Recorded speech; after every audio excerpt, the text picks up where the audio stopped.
Perspectivas y retos en la construcción de verdad. Miradas desde lo narrativo, educativo y metodológico.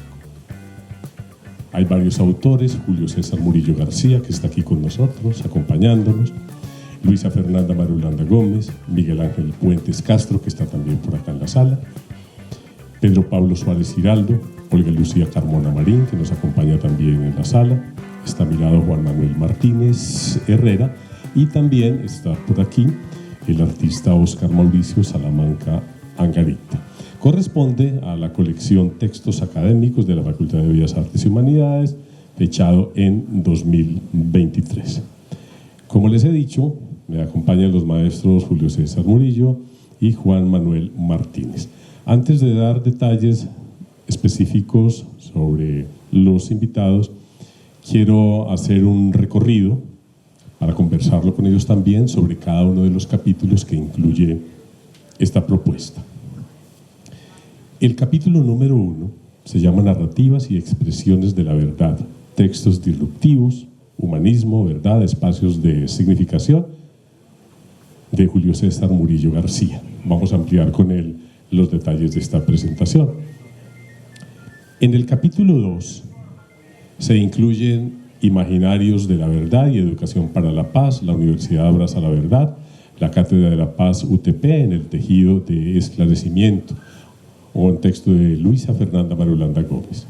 También en ese capítulo 2 aparecen las narrativas en la construcción de la verdad en Colombia, develaciones frente al informe de la Comisión de la Verdad y sus implicaciones en la formación de sujetos políticos en el área de las humanidades en la Universidad Tecnológica de Pereira, de Miguel Ángel Puentes Castro.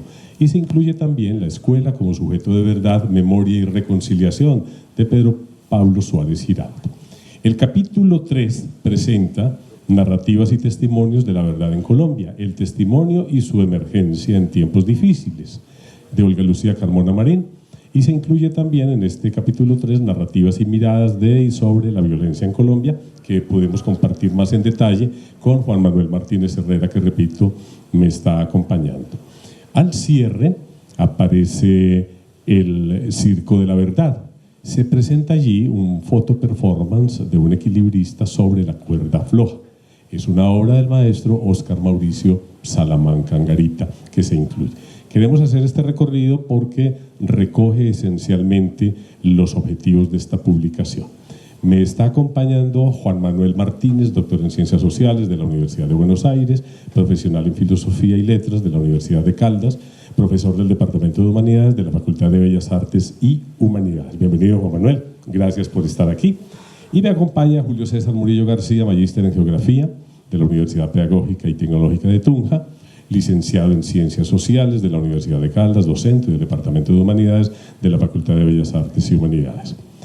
Juan Manuel y Julio César, hicimos el ejercicio de la lectura de los capítulos porque precisamente creo que le dan mucho contexto, ellos mismos, por sus títulos, al texto Perspectivas y retos en la construcción de verdad, miradas desde lo narrativo, educativo y metodológico.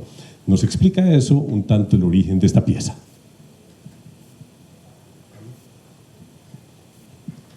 Cuando pensamos, buenas tardes a todos y a todas. Cuando pensamos este propósito que fue este libro inicialmente, nos encontramos que habían recorridos distintos para llegar a un tema que es necesario dentro del contexto del país, que es la verdad, la forma de abordarlo. A pesar de que es un texto académico, realmente es un texto más producto de investigaciones que cada uno estaba realizando sobre el tema de la verdad y las formas de abordarlo.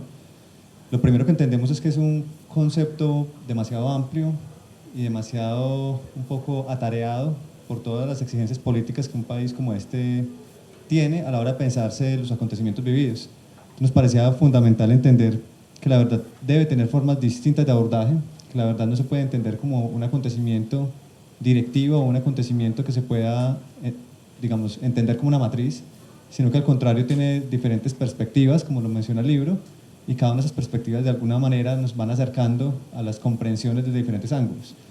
Nosotros venimos desde una tradición eminentemente interdisciplinar. Nosotros, hablo del Departamento de Humanidades, y el equipo de profes que hacemos parte como de la producción del libro, tenemos una formación estrictamente interdisciplinar y eso nos permitió justamente entender este fenómeno de la verdad, del conflicto y la memoria desde diferentes ángulos y diferentes miradas. No se trata de lecturas subjetivas, sino lecturas interdisciplinares, son cosas distintas, porque no es una lectura particular que Julio quiera hacer, o que Luisa quiera hacer, o que Olga o Miguel, sino que eran lecturas, producto en su mayoría de investigaciones, que nos acercaban un poco a este fenómeno de entender la verdad en medio del conflicto. Conflicto además que no cesa y que lo hace mucho más difícil en su aprehensión. En 3 capítulos distribuidos en 155 páginas se desarrolla este texto. El libro recoge, como lo dice el profesor, una serie de aproximaciones al tema de la verdad en el contexto colombiano, desde miradas epistemológicas, experiencias de aula y narrativas artísticas, hasta el análisis producto de investigaciones formales. Se encuentra un texto que discurre sobre la verdad, pero que en verdad no instaura una verdad, lo dijo ya el profesor, sino perspectivas para pensar y concretar la verdad. He ahí el reto de esta propuesta. Julio César, ¿dónde radica entonces la fuerza argumental y cuáles son las razones del texto Perspectivas y retos en la construcción de verdad, miradas desde lo narrativo, desde lo educativo, desde lo metodológico? Bueno, tenemos buena tarde a todas, a todos.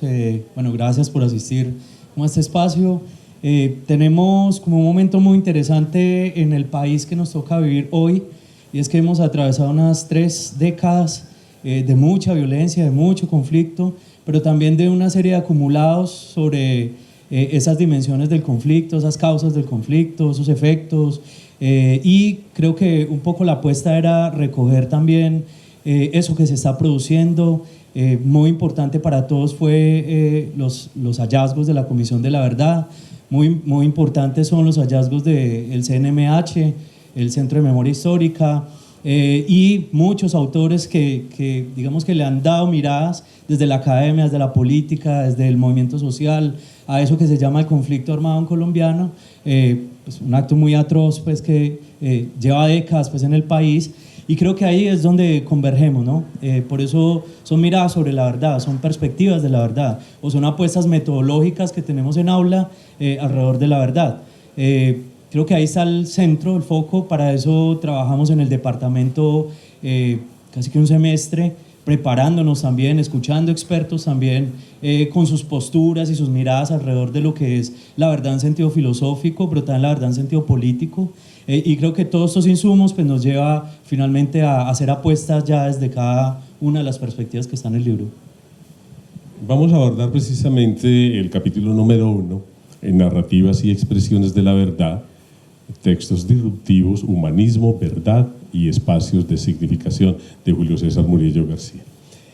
El capítulo, Julio, presenta una postura conceptual sobre lo humano, una descripción de elementos sobre el conflicto armado y una reflexión sobre la imagen y el espacio significante. Hablemos al respecto de esas ideas puntuales que son las que envuelven el desarrollo de este capítulo.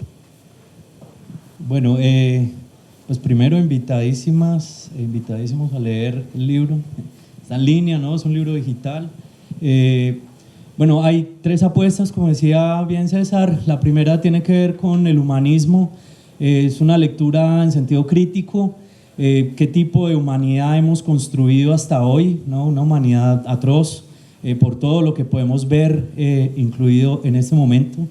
El mundo, mientras estamos aquí, pues está encendido en muchos otros lados, no solo de la geografía colombiana, sino del mundo entero. Entonces es una apuesta crítica sobre esa humanidad que hemos construido, muy en la tradición de los estudios críticos sobre el humanismo. El segundo elemento tiene que ver con las apuestas de aula y cómo hacemos para que ese mundo atroz en el que vivimos pues llegue a otros oídos y a otras sensibilidades, ¿no? Y entonces ahí es un poco donde viene la apuesta pedagógica también, ¿no? Como, y todo ese conflicto que vive el mundo y todos esos análisis que hacemos conceptuales, pues cómo aterrizamos eso a la sensibilidad de la vida cotidiana de un aula o de una universidad, ¿no?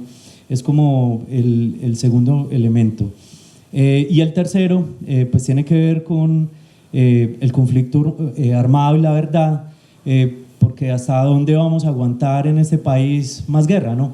Que es un poco, creo que, el sentir de muchos de nosotros, y es cuándo vamos a transformar este país realmente, ¿no? Mucha esperanza al acuerdo de paz, pero pues seguimos con estas intensidades, y hay otras esperanzas puestas sobre lo que pasa hoy, pero siguen estas intensidades, y entonces un poco la apuesta es esa, ¿no?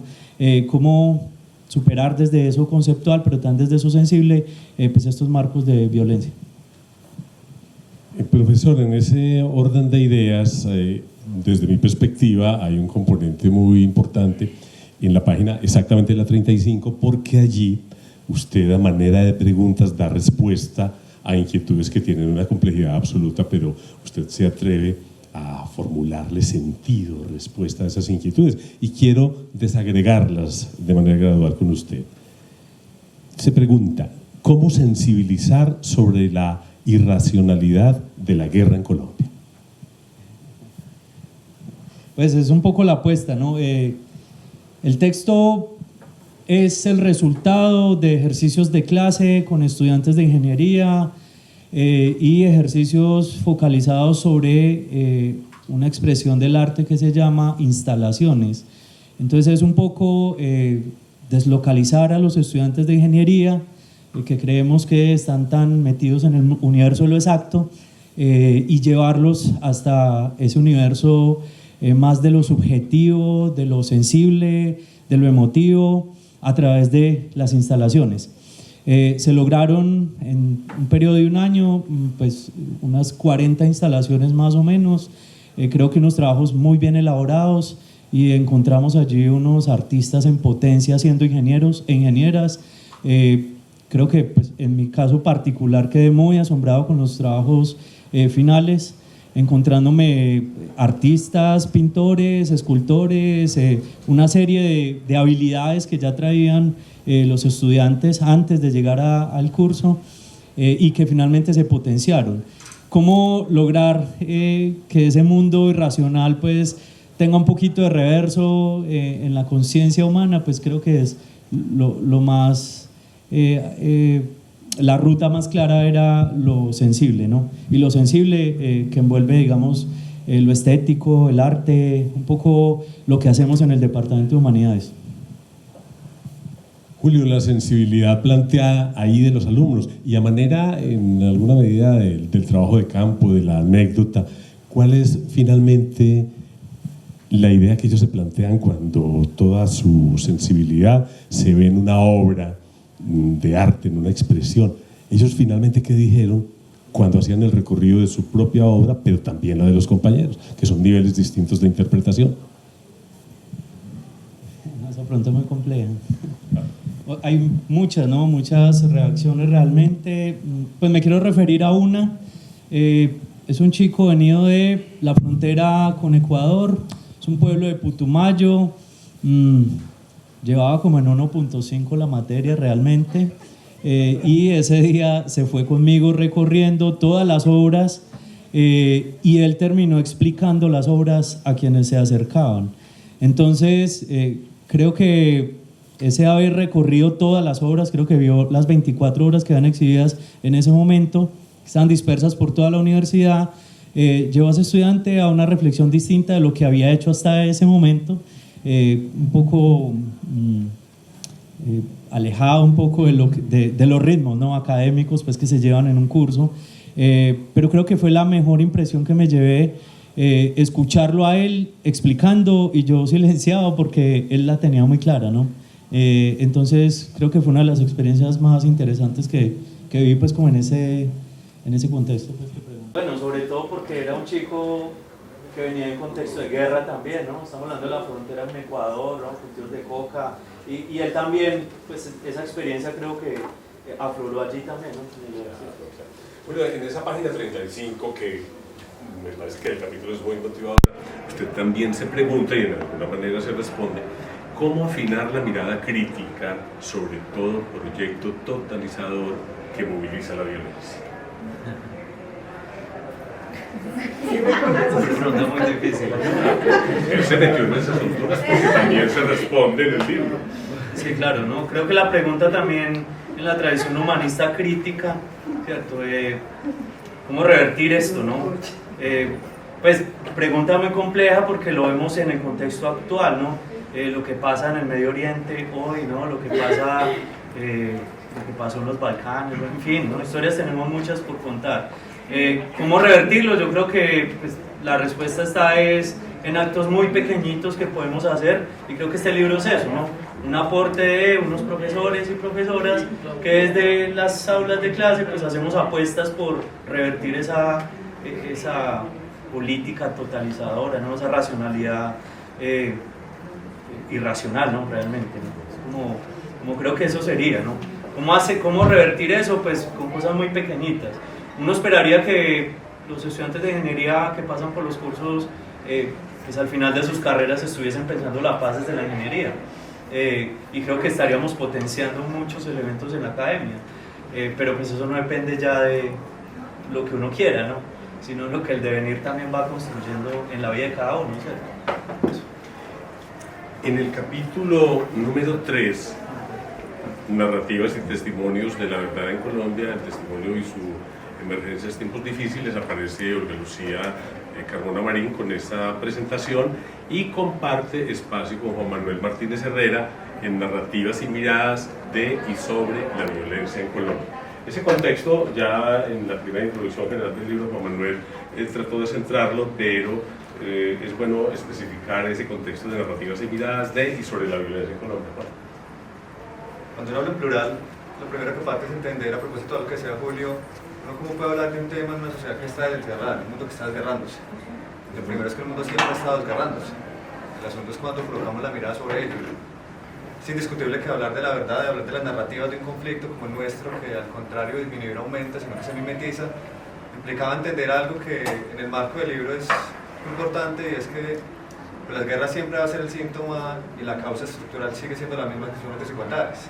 Entonces, siempre que sigan las causas estructurales, los fenómenos van a cambiar de víctimas, de dolientes, pero las formas de entenderse siempre van a volver a lo mismo.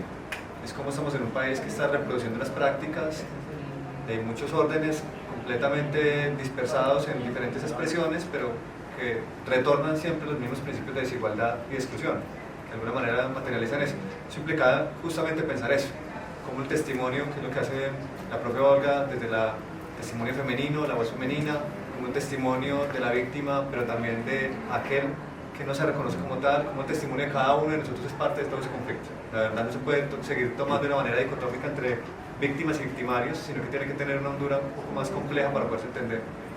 O sea que la intención es llegar como a la comprensión del asunto en el sentido que es vital pues, para el desarrollo y la cotidianidad de la ciudadanía. Es un tema de los profesores, es un tema de los ciudadanos, es un problema de los investigadores, es un tema de todos. Claro, yo creo que el legado colonialista nuestro es que nos dividieron, nos hicieron pensar que todos somos distintos, y esos esencialismos donde nos colocaron y nos clasificaron, nos racializaron además, nos terminaron construyendo un imaginario en el cual hay unas responsabilidades distinguidas. Hay unos que son más responsables o son víctimas directas. Aquí todos somos responsables, aquí todos somos víctimas directas, y de alguna manera tenemos mucho que hacer dentro del aula, dentro de lo estético, dentro de diferentes campos.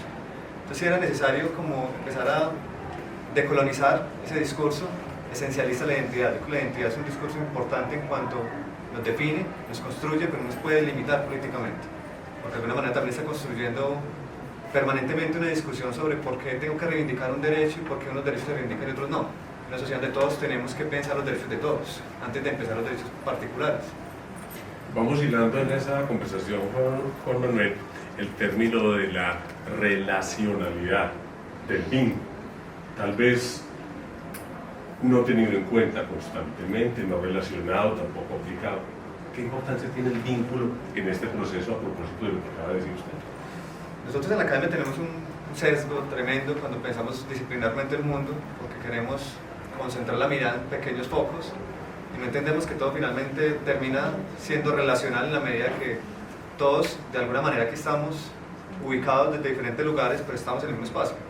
Y relacionalmente todos tenemos formas distintas de llegar acá, pero compartimos el mismo escenario. El mundo es indiscutiblemente relacional, pero siempre nos hemos abocado a entender el conflicto, la guerra, la memoria, la violencia de perspectivas disciplinares.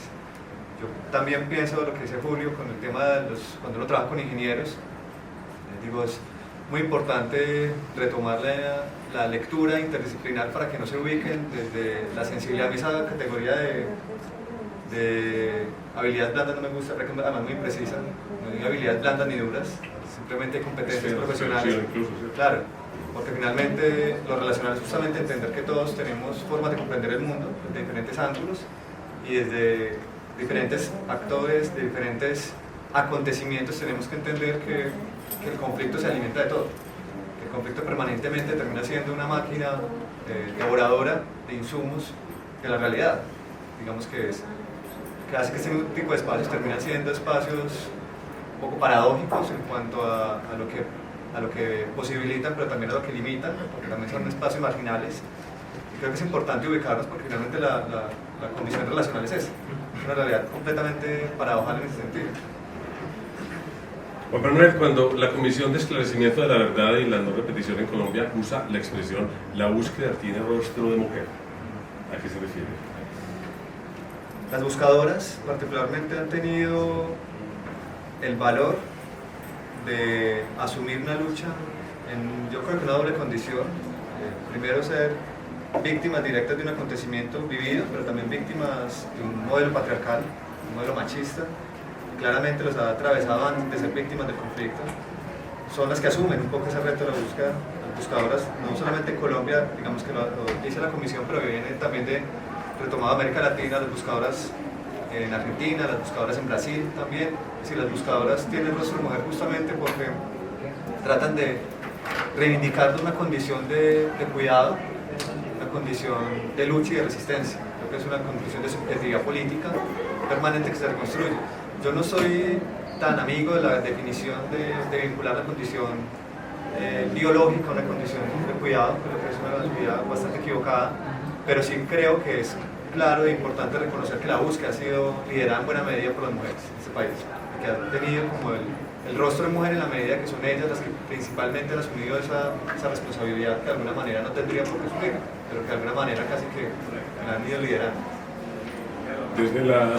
Desde las humanidades, pues ahora una línea, una tendencia, el ejercicio investigativo es un desafío epistemológico, también es un desafío metodológico, pero además emocional. A eso le falta mucho emocional, ¿no? En los últimos años. Claro, yo creo que también hemos caído en una falsa idea de querer pensarnos objetivamente dentro de un mundo que realmente está atravesado justamente por emociones y por diferentes dispositivos que nos explican. De hecho, cuando uno piensa ese modelo epistemológico de tratar de responder ante una pregunta de investigación, termina buscando, pretendiendo buscar una verdad objetiva, una verdad plausible que pueda responder a un fenómeno y no funciona de esa manera. Creo que es importante, y yo sí considero que hay que restituirle el valor de las emociones a las investigaciones. Creo que las emociones están atravesadas en todo lo que uno hace. Investigar es una parte fundamental de ello. El que investiga sin dejarse atravesar por una emoción, pues no investiga. De alguna manera hace un oficio. El investigar creo que va más allá de eso. Creo que es importante, creo que también en el campo pedagógico, en el campo político, la emoción es una condición vital de la vida humana. Entonces, seguir pensando que objetivarnos es quitar o arrancar eso, creo que es un error. Creo que cuando hablamos justamente de las nuevas lógicas de las humanidades, es entender, insisto, restituir ese valor emotivo que debe tener cada acción, sin que eso implique perder una idea más también muy colonialista del rigor. El rigor viene finalmente la rigidez de la muerte, y no es eso, es lo contrario. Creo que investigar tiene que ser lo contrario, tiene que ser un acto muy potente en cuanto a emoción, en cuanto a vida, en cuanto a latencia. Profe, ¿cuáles son los momentos por los que pasa el ejercicio como para darle mayor responsabilidad y que ayude a entender ese fenómeno pues incomprensible de la violencia económica? Yo creo que es un texto que no pretende tener una línea definida, digamos que está construido temáticamente. Está constituido temáticamente, pero no busca tener una intencionalidad más allá de querer, digamos, agrupar los textos afines, pero también tiene como esa libertad, por eso estamos un poco en la encrucijada si lo de Oscar iba al principio, porque también era una pregunta, pero era también entender la lógica la verdad, y cómo finalmente la estética, y cómo el arte, y cómo las experiencias de aula, y cómo lo que hizo Miguel, lo que hizo Olga, lo que hizo Luisa, lo que hizo Pedro, lo que cada uno hace ahí es parte de la comprensión de un fenómeno que tiene diferentes lecturas y que no puede modelarse de una estructura. Yo creo que es importante entender cómo no hay una estructura narrativa que permita entender una temporalidad. Yo creo que, de hecho, cuando uno piensa en las temporalidades sobre el conflicto, los violentólogos tienen las temporalidades que terminan siendo interpretaciones de los investigadores y no son necesariamente tan juiciosos para entenderlo. De hecho, la temporalidad que hace el Centro de Memoria Histórica es una temporalidad un tanto arbitraria, la forma de agrupar los tiempos de la violencia. Pero de alguna forma también es importante darle lugar a los fenómenos de las temporalidades. Entonces no era sobre eso que se buscaba entender ello. Parte del ser o no ser, el libro se cierra con el circo de la verdad, si cabía Salamanca o no cabía aquí. Oscar Mauricio Salamanca Angarita presenta el circo de la verdad. Juan, ¿usted por qué dice, aunque Salamanca está por aquí y él nos puede contestar, ¿usted por qué dice que pudo ser o no ser? No, lo dijo él. Realmente él mismo se ubicaba y preguntaba permanentemente si iba o no iba a la obra, porque finalmente fue una lectura que era importante hacerla. No, pues igual él lo puede responder ahora, pero yo diría simplemente algo muy puntual. Es muy complejo entender.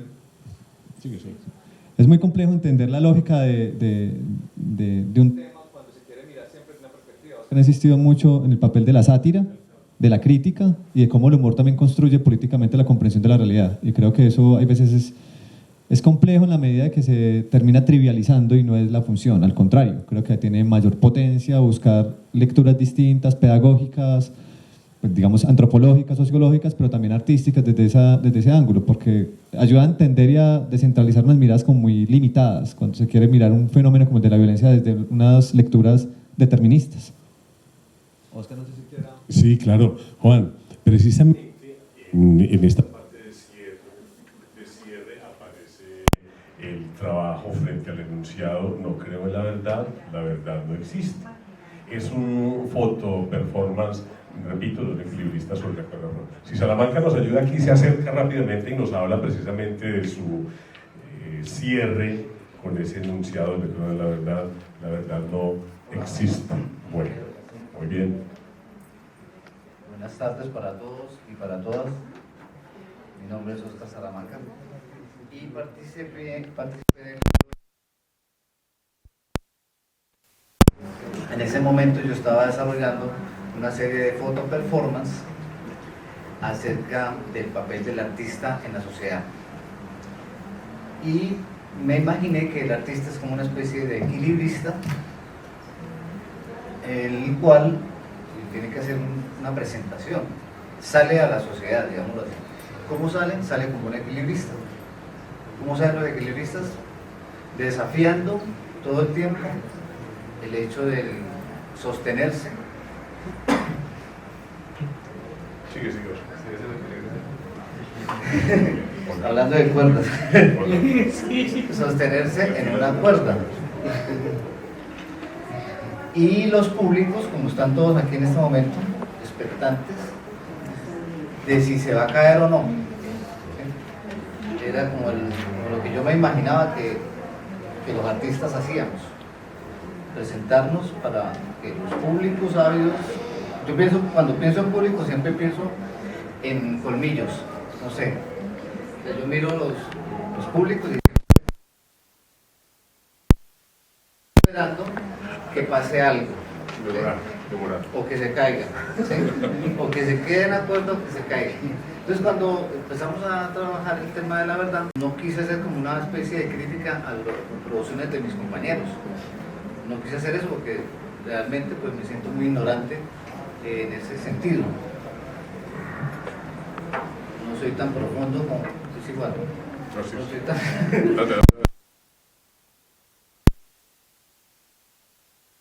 En tela de juicio, lo que se dice por parte, digamos, de las ciencias sociales o de los fenómenos sociohistóricos o el trabajo que se hace tan profundo con el tema de las víctimas, ¿sí?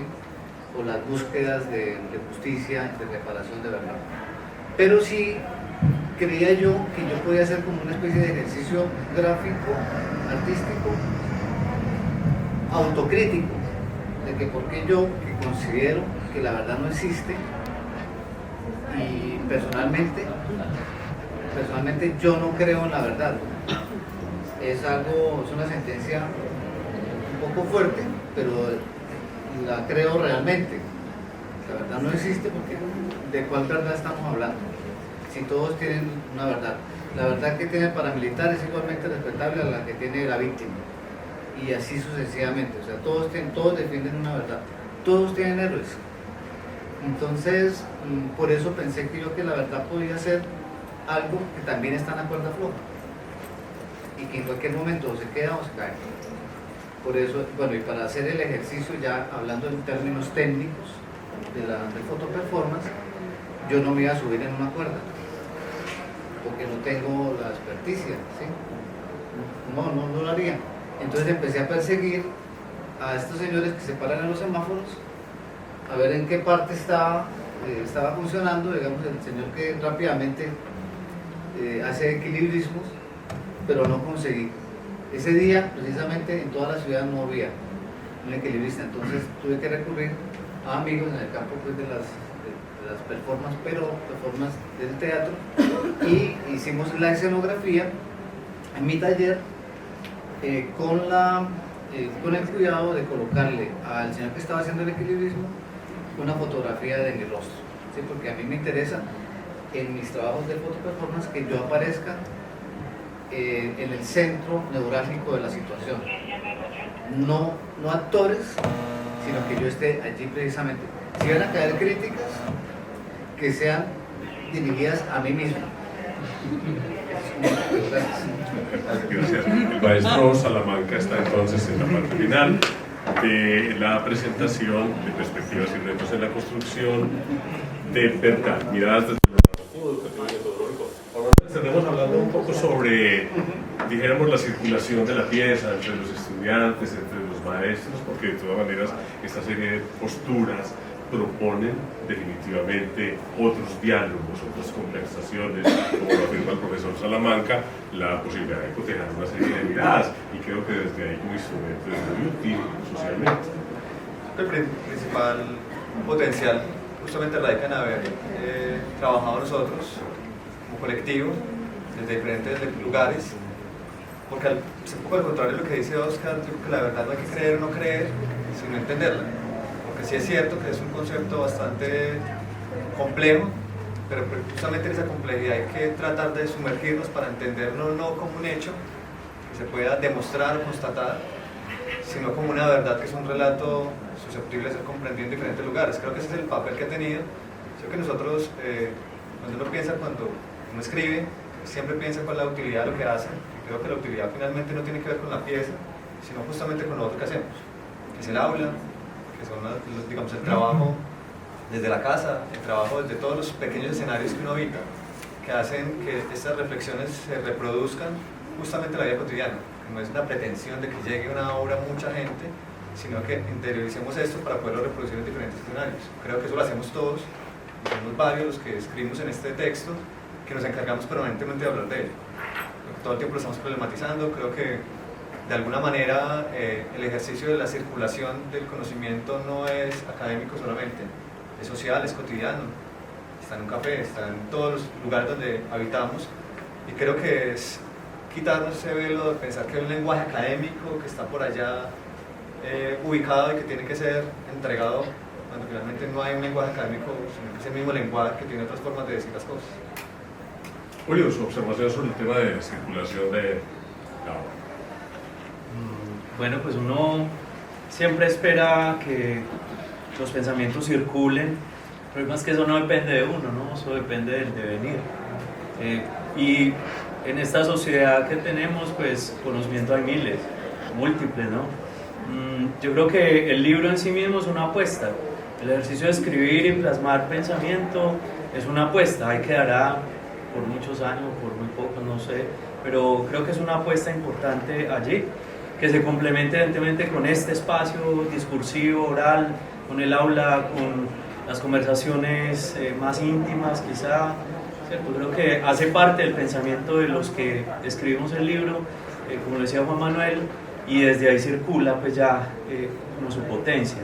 El libro, digamos que es un medio más, ¿cierto? Desde el cual dialogar, desde el cual abrir diálogos. Uno esperaría que mucha gente lo leyera, pero vuelvo a decirlo, ¿no?